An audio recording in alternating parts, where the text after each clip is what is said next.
phi nhà nửa giờ hết kỹ lợn bà dù ra lo ơi nửa hạ từ đa quý giàu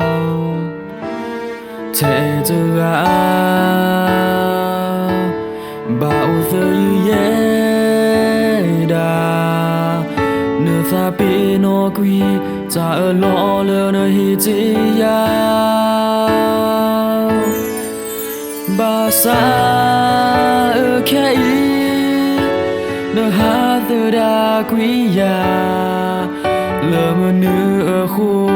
nửa chờ đi thi nhá ya yêu khi bà chỉ có phá lỡ nửa cơ hệ đi su yêu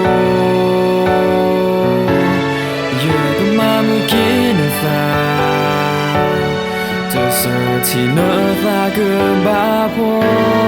nên là mùi nhớ ta ta uy po y vì nhà mi sẽ lỡ nỡ gò qua lỡ ô khô na mi ya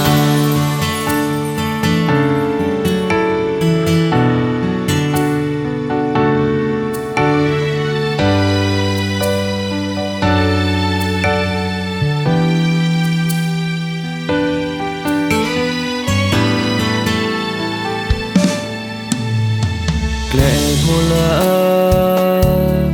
vừa lệ vừa cố chỉ khi ga kể ý thế giờ ga bà hà vì wo yên đà vì nó kỹ cha cứ chỗ lỡ nữa thế ya nửa cứ ê đã thế ya chờ số lỡ nữa ta bà xa ở khe nửa hạ từ đa quý ya lỡ mà nửa khu nửa chờ đi thi nhá ya yêu khi bà chỉ có phá lỡ nửa cơ hệ kỹ su yêu mà mưa kia nửa pha giờ sợ chỉ nỡ ta cứ ba po bên nào nhớ ta ta uy po y vì nhà mi sẽ lỡ nỡ gò qua lỡ ô khô na mi ya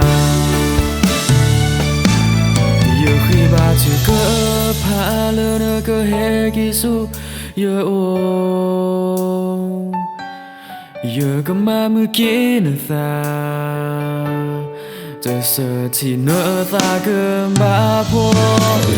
nên là hồ giờ ta uy po y về nhà mi sẽ lỡ nỡ gò qua lỡ ô khô na